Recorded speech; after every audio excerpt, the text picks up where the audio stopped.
The Sussexes have a knack for dominating headlines, and their recent interview with journalist Pauley is no exception.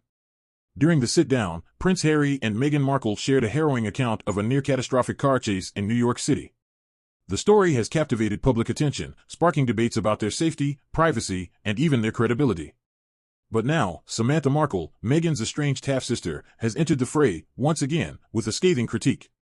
Samantha, never one to hold back her opinions, has openly questioned the authenticity of the Sussexes' account. In her latest remarks, she suggested that key details of their story don't add up and even hinted that the incident might have been exaggerated, or worse, fabricated, for sympathy or publicity.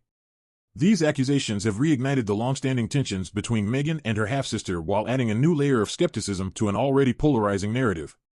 To recap, Harry and Meghan told Pauley that they were pursued by aggressive paparazzi for over 2 hours after attending an event in Manhattan. They described the experience as chaotic, claiming it brought back painful memories of Princess Diana's tragic death in 1997. The couple emphasized the trauma it caused not just for them but also for Meghan's mother, Doria Ragland, who was reportedly in the car with them.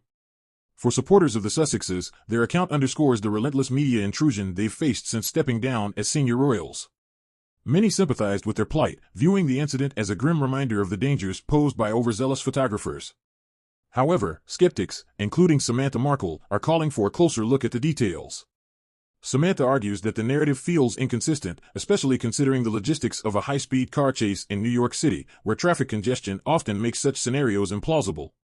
"It doesn't make sense," she reportedly said in an interview.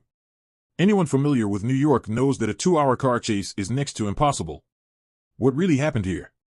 Her skepticism echoes similar doubts raised by some media outlets and public commentators. While the Sussexes spokesperson initially described the incident as a near-catastrophic car chase, New York police later issued a more measured statement, calling the pursuit challenging but emphasizing that no collisions or injuries occurred.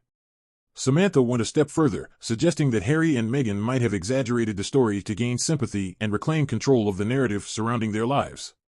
"They've lost a lot of public trust," she said. "Maybe this was their way of trying to get it back, but at what cost? If the story doesn't hold up, it will only damage their credibility further." Of course, Samantha's criticisms must be viewed in context. Her strained relationship with Meghan is well documented, marked by years of public spats and bitter accusations. Critics of Samantha argue that her remarks are less about uncovering the truth and more about continuing her feud with her famous half-sister. Still, her comments have struck a chord with some who feel that the Sussexes often present themselves as perpetual victims. To these critics, the alleged car chase is just the latest example of a narrative that centers on their struggles while glossing over the privileges they enjoy. But for Harry and Meghan's supporters, this backlash is yet another example of the couple being unfairly scrutinized.